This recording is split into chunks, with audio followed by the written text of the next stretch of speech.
आज या दुळदेव देवस्थानच्या निमित्तानं जी यात्रा आहे आणि त्या यात्रेच्या निमित्तानं एक वेगळा कार्यक्रम मला वाटतं पहिल्यांदाच असा घेतलाय की या गावातले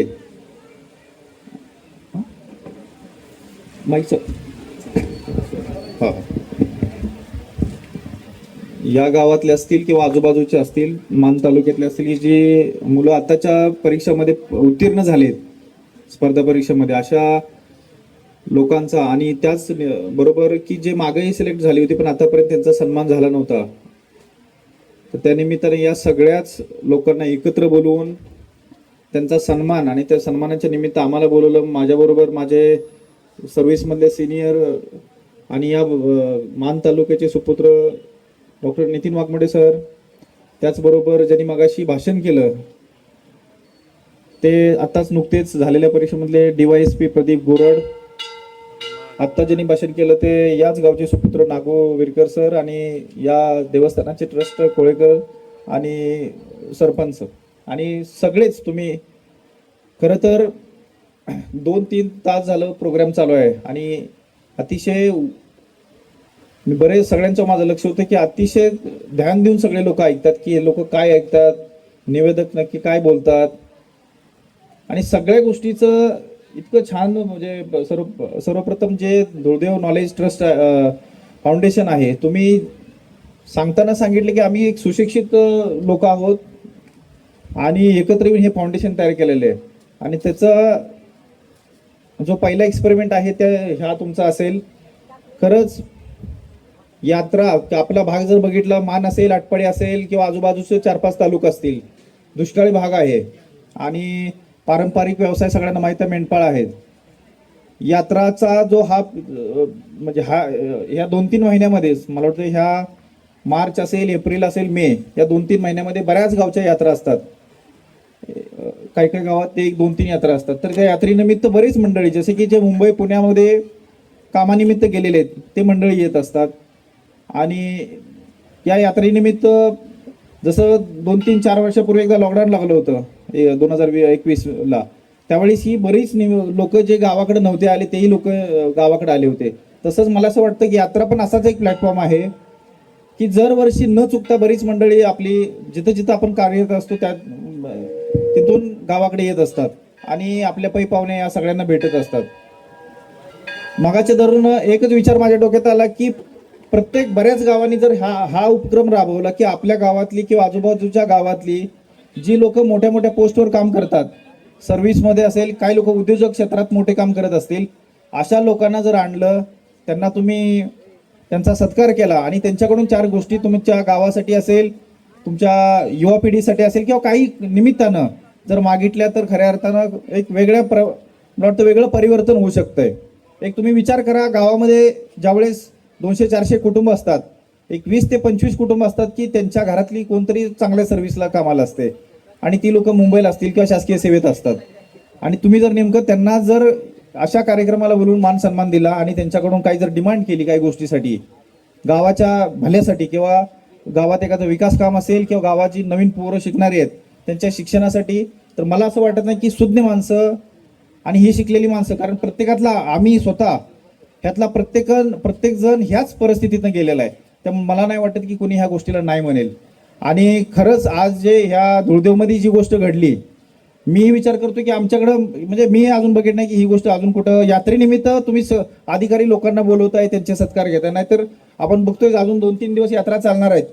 आजचं स्वरूप हे आहे, उद्याचं परवाचं 2-3 दिवसाचं स्वरूप यात्रेच्या निमित्तानं जे असते, सांस्कृतिक कार्यक्रम असतील, बैलगाड्या, कुस्त्या, जे काय असेल ते होतंय. पण समाजाला जी खरं आता गरज अशी आहे की समाजातला जो सत्कार झालेली किंवा सर्व्हिस शासकीय सेवेत असणारी लोक इकडे आहेत. बरेच लोक त्यांच्याही मनात विचार आला असेल की आमच्याही घरात असं कोणतरी शिकलेलं पाहिजे किंवा आमची मागची पिढी आहे, माझाही नातू असेल, माझाही मुलगा असेल, तो कुठेतरी शिकला पाहिजे, वेगवेगळ्या क्षेत्रात गेला पाहिजे. तर हे जर सगळं करायचं असेल तर आपल्याला सुरुवात अशी करावी लागणार आहे. समाजामध्ये जी चांगली लोक आहेत, शिकलेली लोक आहेत, त्यांचा तुम्ही मान सन्मान करा, त्यांचा गायडन्स घ्या, त्यांच्यापर्यंत पोहोचायचा प्रयत्न करा. जर ज्यावेळेस हे होणार आहे त्यावेळेस तुम्हाला ते लोक चांगल्या पद्धतीने गाईड करतील. आज हे चालू हो.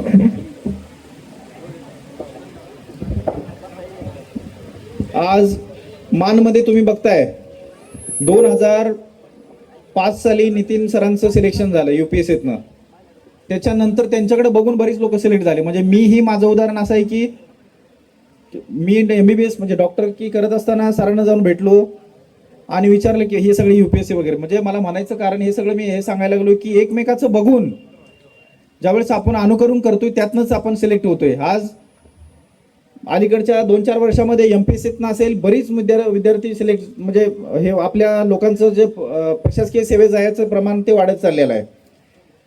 तर हे ज्यावेळेस होणार आहे आपली लोक जास्तीत जास्त वेगवेगळ्या ठिकाणी जाणार आहेत. त्यावेळेस खरा जो म्हणतोय की जो गॅप तयार झाला आहे, ज्यांच्याकडे आहे त्यांच्याकडे भरपूर ऊन आहे आणि ज्यांच्याकडे नाही त्यांच्याकडे काहीच नाही आहे.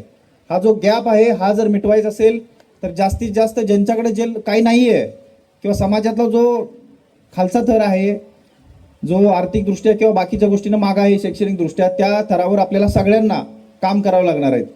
विशेष करून जे लोक आम्ही सगळेच जिथं गेलोय, आमची नैतिक जबाबदारी आहे की जी लोक मागं आहे त्यांना आपल्या हाताला धरलं पाहिजे, त्यांना 4 गोष्टी सगळ्या सांगितल्या पाहिजेत आणि त्यांच्यातलं जे टॅलेंट आहे ते आपण बाहेर काढायचा प्रयत्न केला पाहिजे. आपल्या भागामध्ये विशेष मानदेश या भागामध्ये एवढं टॅलेंट आहे तुम्हाला माहीत नसेल, पण सगळ्यात जास्त अधिकारी सुद्धा आपल्या या मान तालुक्यातले किंवा मानदेशातले आहेत. याचं कारण असं आहे की आपण बघतोय इथं दुष्काळ आहे आणि आपल्याला माहिती आहे इथं काही MIDC नाही किंवा बाकी काही दुसरा सोर्स नाही की ज्याच्यावर जगू शकतो आपण. आपल्याला पर्याय हा एकच आहे, शिका. या स्पर्धा परीक्षा खुल्या आहेत. आज 7 PSI मुलं झाली सिलेक्ट. आज एका तालुक्यातनं 7 म्हणजे हा काय बारका आकडा नाही. महाराष्ट्रात तालुके किती आहेत बघा. तर ह्या खुल्या परीक्षा आहेत, प्रत्येकानं त्याचा अभ्यास केला पाहिजे. पालकांनी असेल, आज इथं बरेच वडीलधारी मंडळ आहे, त्यांनी घरी जाऊन सांगितलं पाहिजे की शिक्षण ही खूप मोठी गोष्ट आहे. आपल्या या समाजाला मेंढपाळ व्यवसाय जो आपला मूळ व्यवसाय आहे त्यातनं सुद्धा बाहेर काढणं. मी म्हणत नाही की तो व्यवसाय सोडला नाही, पण तो आपला व्यवसाय. आज माझे आईवडील मेंढपाळ होते, पण तो व्यवसाय ज्या पद्धतीनं ज्या आपल्या मेंढपाळांना जो त्रास होतोय त्याचा वेगळ्या फॉर्ममध्ये पण करू शकतात की उन्हाळ्याच्या 6 महिन्यामध्ये आपली मेंढपाळ कुठं म्हणजे 2-4 जिल्हे उलटून जायची काही गरज नाही आहे. मेंढपाळ करा तुम्ही वेगळ्या पद्धतीने करा, पण हे सगळं कधी घडणार आहे ज्यावेळेस समाजामध्ये शिक्षित वर्ग तयार होईल आणि ह्या सगळ्या गोष्टीवर विचार करेल. त्या वेळेस समाजातले जे प्रॉब्लेम आहेत त्या प्रॉब्लेमवरचं निरसन होईल. तर या यात्रेनिमित्त मी जसं मगाशी म्हटलं की दुर्दैव तुमचं फाउंडेशन आहे, सुरुवात फार चांगली केलेली आहे तुम्ही आणि तुमचंच हे फाउंडेशन बघून अजून बऱ्याच ठिकाणी या भागामध्ये अशी फाउंडेशन उभे राहावेत. जे तरुण मागं आहेत, काही कारणास्तव ज्या तरुणांचा टाइम बार झालेला आहे की ते आता प्रशासकीय परीक्षा किंवा बाकीच्या काही कुठल्या ह्याच्या स्पर्धा परीक्षा देऊ शकत नाहीत, पण तुम्ही एकत्र येऊन उद्देश एखादा चांगला व्यवसाय सुरुवात करा. तुम्हाला बऱ्याच वेळा मला माहिती आहे की ग्रामीण भागामध्ये एखादा व्यवसाय सुरू करायचा आहे, एखादा काहीतरी सुरुवात करायची, पण तुमच्याकडे पैसे नसतात. उदाहरणार्थ 4 शेळ्या जरी घ्यायचं म्हटले तरी 10-20 हजार रुपये सुद्धा नसतात. खरी परिस्थिती आहे. पण तेच तुम्ही जर 4-5 लोक एकत्र आला, सगळ्यांनी जर मिळून काही जरी केलं तर नक्कीच एक वेगळं त्याला म्हणजे नक्कीच तुम्ही त्यात यशस्वी व्हाल. मी या गेल्या 5-6 वर्षामध्ये बऱ्याच गोष्टीचं अभ्यास केला आहे आणि त्यातनं मी काही गोष्टी हे केलेत की ज्या वेळेस आपण एकत्र येऊ, ह्या भागामध्ये असो किंवा मुंबईमध्ये पण जो आपला वर्ग गेलाय तिथेही तुम्ही जर एकत्र येऊन काही गोष्टी केल्या तर नक्कीच मोठ्या प्रमाणात तुम्ही त्या गोष्टी करून आपण म्हणतोय की बाकीचं काही समाज आहेत किंवा काही जो भाग आहे की तो पुढे आहे, व्यवसायात पुढे आहे, प्रशासनात पुढे आहे.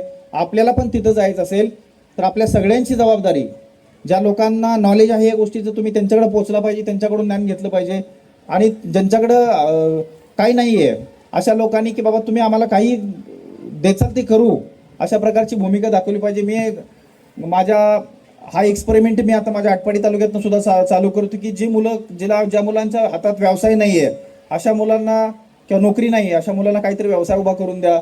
असं जर केलं तरच खऱ्या अर्थानं मी जे मगाशी सुरुवातीला म्हटलं की ग्रामीण आणि शहरी भागामध्ये जो गरिबी श्रीमंतीचा जो दरी आहे ही फार मोठी आहे, ही मिटवली पाहिजे. बऱ्याच लोकांचा जो त्रास आहे तो ज्या लोकांना नाही तो त्रास त्यांना सुद्धा त्यांचा त्रास कळला पाहिजे आणि त्याच्यासाठी त्यांनी प्रयत्न केले पाहिजेत. तरच आपण एक समाज म्हणून खऱ्या अर्थानं नैतिकता समाजात काय असते ती सगळ्यांनी आपण बाळगली पाहिजे. माझ्यानंतर नितीन सर बोलणार आहेत. बरेच विषय मला 2-3 तास झाले लोक बोलले बसलेले आहेत. मी काही जास्त नाही बोलत, पण विशेष तुमच्या दोघांचं, दादा आणि अमोल पांढरे साहेब, तुम्ही दोघं या सगळ्यांसमोर सांगतोय की समाजामध्ये कुठंही एखादा प्रोग्राम असू द्या आणि त्यांना असं वाटतं की तो समाज उपयोगी आहे, हे दोघं तिथं जाऊन, आणि सचिन तुम्ही पण जाऊन त्याचं कव्हरेज करताय, हे खरंच चांगली गोष्ट आहे. आजकाल प्रत्येकाच्या हातात तुमच्या मोबाईल आहेत आणि तुम्ही अलीकडे बघितलं असेल, प्रदीपची स्टोरी असेल किंवा आता पण मला वाटतं मी काहीतरी इंस्टाग्राम किंवा फेसबुकला काही स्टोऱ्या बघितल्या होत्या मान तालुक्यातल्या, ह्या स्टोऱ्या पोचवायचं काम हे मुलं करतात. आणि त्यांची छोटी जरी आज मीडिया असेल तरी मला विश्वास आहे की येणाऱ्या 10 वर्षात ही मीडिया हाऊसेस मोठे बनतील नक्कीच. कारण तुम्हीही एका छोट्या मोबाईलवरनं आज तुमचा मीडिया हा पत्रकारितेचा व्यवसाय चालू केलेला आहे.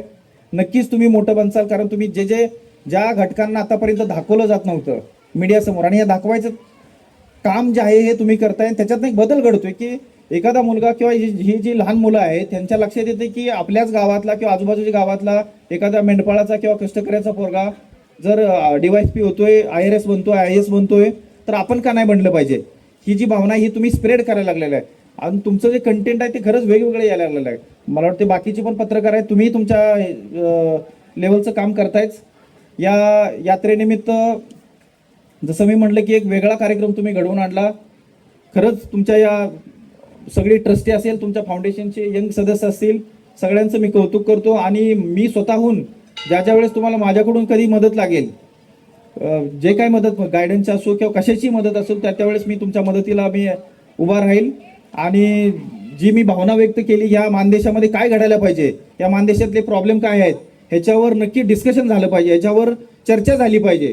आणि त्या चर्चेतनंच ह्या मार्ग निघेल की ह्या भागाचे जे प्रॉब्लेम आहेत त्या प्रॉब्लेमला आपण सगळे एकत्र येऊन आपण त्याच्यावर सोल्युशन काढूया, अशी या धुळोबा चरणी मी एक अपेक्षा व्यक्त करतो. आणि या यात्रेनिमित्त सर्व भाविकांना मी परत एकदा शुभेच्छा देतो. आणि परत एकदा ज्यांनी हे नियोजन केलं त्या सगळ्यांचं कौतुक करतो की तुम्ही अतिशय चांगलं नियोजन केलं. मध्ये लाईट गेली पण तुमच्याकडे अल्टरनेटिव्ह पर्याय सुद्धा तुम्ही अवेलेबल करून ठेवला होता. परत एकदा तुमच्या सगळ्यांना यात्रेनिमित्त शुभेच्छा देतो. मला इथं बोलवलं यानिमित्त मी धन्यवाद मानतो आणि थांबतो. जय हिंद. धन्यवाद. अशाच नवनवीन अपडेटसाठी आमच्या खबर गावाकडची या चॅनेलला सबस्क्राईब करा. आमचे व्हिडिओ लाईक करा आणि शेअर करा. धन्यवाद.